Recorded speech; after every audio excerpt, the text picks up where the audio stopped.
Mana sih yang paling cocok buat kamu? Enak sih, paling enak itu di saham. Karena kenapa? Kamu bisa mulai dengan nominal paling kecil. Kalau properti bisa bayangin, kamu harus beli tanah dulu berapa puluh juta tuh.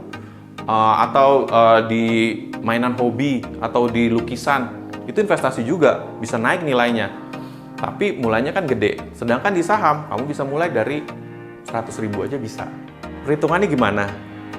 Jangan kaget ya, kalau kamu naruh duit 100.000 setiap bulan selama 20 tahun, dengan let's say asumsi kenaikan investasi kamu itu 1% setiap bulan selama 20 tahun, itu nanti setelah 20 tahun, nilai investasi kamu itu sekitar 100 juta.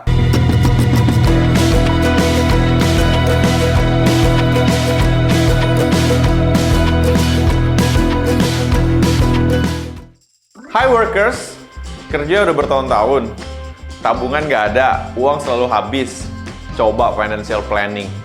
Kita bisa investasi, saving, atau mungkin asuransi, biar hidup kamu lebih nyaman ke depan. Tapi gaji gue cuma 5 juta. Cukup nggak ya?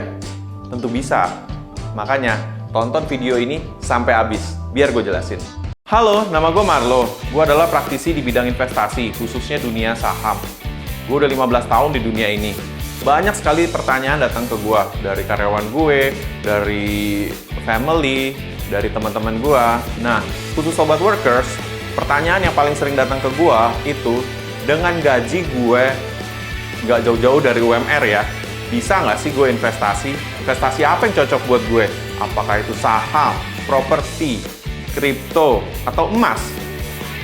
Gimana sih cara mulainya? Satu, harus paham investasi. Karena apa? Karena ini menyangkut uang kamu yang kamu udah kerja bertahun-tahun, berbulan-bulan dengan keringat kamu, dan sampai itu habis begitu aja. Nyesel loh kalau nggak belajar dulu.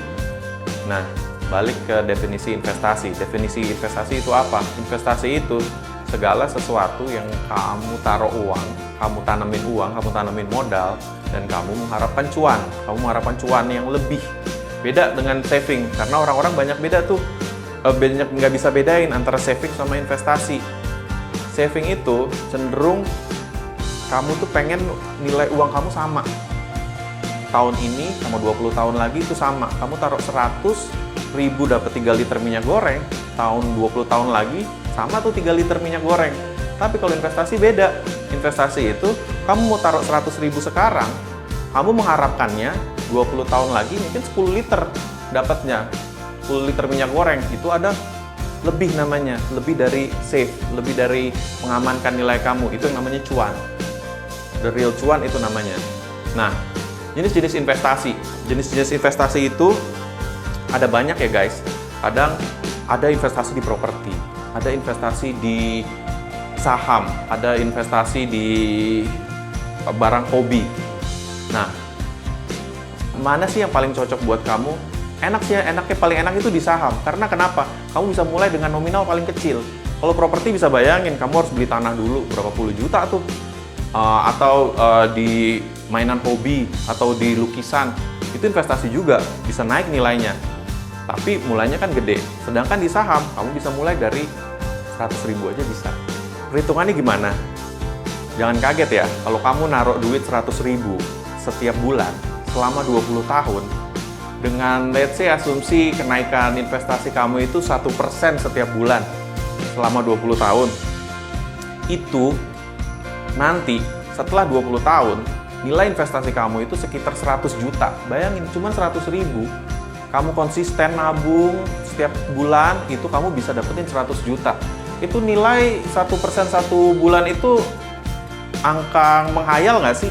Enggak loh, karena IHSG, Indeks Harga Saham Gabungan Indonesia, itu selama 20 tahun terakhir itu menghasilkan 1,2%. Jadi ini asumsi di bawah kenaikan rata-rata. Jadi sangat mungkin. 2. Memilih investasi. Investasi itu terbagi ke dalam 2 jenis ya guys. 1. Investasi aktif dan yang nggak aktif. Asetnya ya, aktif dan nggak aktif. Aset aktif tuh kayak gimana sih? Kayak perusahaan, kayak Telkom, kayak Bank Mandiri, itu aset aktif guys. Karena ada orang di sana, ada mobil, ada yang bergerak. Nah, yang kedua, aset yang tidak aktif. Investasi aset pada aset yang tidak aktif. Contohnya apa? Contohnya properti. Properti itu diam, kayak rumah, kayak tanah, kayak kamu jual beli kripto, itu juga salah satu investasi di aset yang tidak aktif. Nah, untuk pilihan investasi itu sebetulnya sesuai sama karakter kita ya. Kita tuh orangnya yang suka resiko gede tapi dapetinnya banyak, atau yang cenderung aduh gue main aman aja deh, yang penting uang gue nggak hilang, yang penting uang gue aman, tapi kedepannya gue pengen dapet cuan lebih dari saving tentunya. Pilihan investasi itu sesuai sama karakter dan tujuan kita. Mau investasi yang cuannya besar tapi resiko tinggi, atau cuannya yang sedang-sedang aja tapi cenderung aman. Nah, selain soal cuan dalam memilih investasi, kita juga harus tahu mau memilih investasi itu mau jangka panjang, jangka menengah, atau jangka pendek. Karena bagaimanapun hasil investasi itu harusnya kita nikmatin. Jangan sampai kita invest terus tapi nggak pernah nikmatin apa-apa. Betul kan? Nah, buat para workers yang mau mulai investasi dengan nilai yang kecil tapi cenderung aman, itu kayaknya saham deh yang paling cocok. Karena di saham ini cenderung lebih aman ya, karena yang ngawasin itu ada negara, ada investor-investor dari luar negeri, ada media, semua mengawasin, ada juga customer, ada bank, semua ngawasin perusahaan-perusahaan yang listing di bursa saham. Nah, apa itu saham? Saham itu adalah porsi kepemilikan kamu dalam satu perusahaan. Misalnya kamu punya satu lembar saham Bank Mandiri, artinya kamu itu punya porsi 0,000 sekian persen dari saham Bank Mandiri. Dan itu menghasilkan nggak? Tentu menghasilkan. Kalau kamu taruh 100.000 di Bank Mandiri, tentunya dia punya dividen, punya keuntungan setiap tahun yang bisa dikasih ke kamu. Tapi ya belum tentu juga sih saham itu selalu ngasih dividen. Makanya untuk itu ada trik-trik lagi tuh dalam memilih saham. 3. Memilih saham. Memilih saham itu bisa ada dua cara, dari atas ke bawah atau bawah ke atas. Maksudnya gimana? Dari atas ke bawah itu artinya kita lihat dulu tuh yang besar, yang perekonomian makro Indonesia masih bagus apa enggak. Kita lihatlah, kalau orang ekonomi tuh ngelihatnya growth ekonomi kita lah masih tumbuh di atas 5% kah, 6%, artinya itu masih bagus. Dari situ kalau kita ngerasa ekonomi kita masih makin bagus, kita kan bisa ngelihat ya, oh kerjaan gue bagus nih, sales perusahaan gue naik terus, kayaknya perekonomian Indonesia ke depan makin bagus deh. Dari situ baru kita turun ke industrinya. Di pasar saham itu ada banyak industri, ada tambang, mulai dari batu bara, mulai dari emas, minyak, atau ada bank. Di industri keuangan ada Bank Mandiri, ada Bank BNI, ada Bank BCA. Lalu ada perusahaan teknologi macam kayak Goto, Bukalapak, yang di e-commerce teknologi ya. Lalu ada juga infrastruktur kayak Wika, Waskita. Kita bisa memilih tuh industri apa yang paling kita rasa ke depan makin bagus. Tentunya pilihan itu akan menentukan masa depan kita ya. Dari industri-industri itu misalnya kita pilih, saya mau saham teknologi lah, antara Goto dan Bukalapak. Kira-kira bagus mana ya, Goto sama Bukalapak? Kayaknya gue lebih sering belanja di Tokopedia deh. Kayaknya gue ngeliat Tokopedia bagus, ya udah kamu beli Goto gitu loh. Atau kalau kamu mau beli, kayaknya tambang lagi bagus nih, harga-harga minyak lagi naik, kamu cari nih emiten yang bergerak di bidang tambang minyak, misalnya Medco, misalnya Energi Mega Persada, itu ada. Nanti itu saham biasanya ketika harga minyak makin naik, mereka juga harganya naik.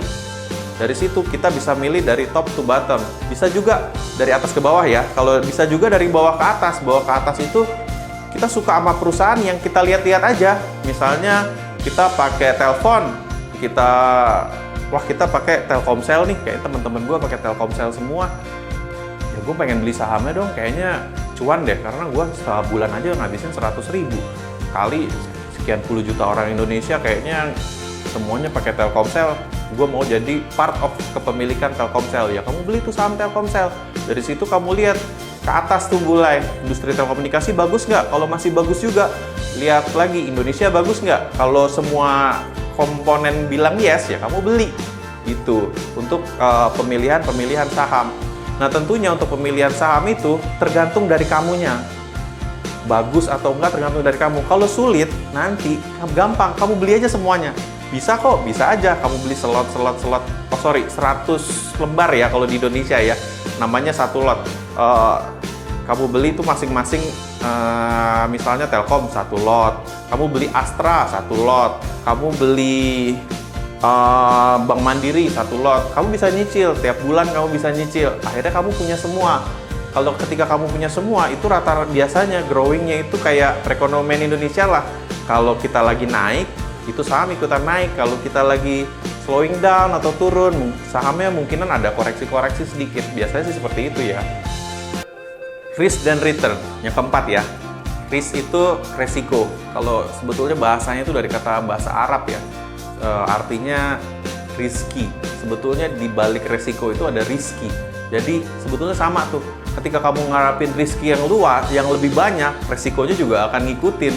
Nah, gimana sih cara memilih mana yang resikonya tinggi, mana yang resikonya rendah?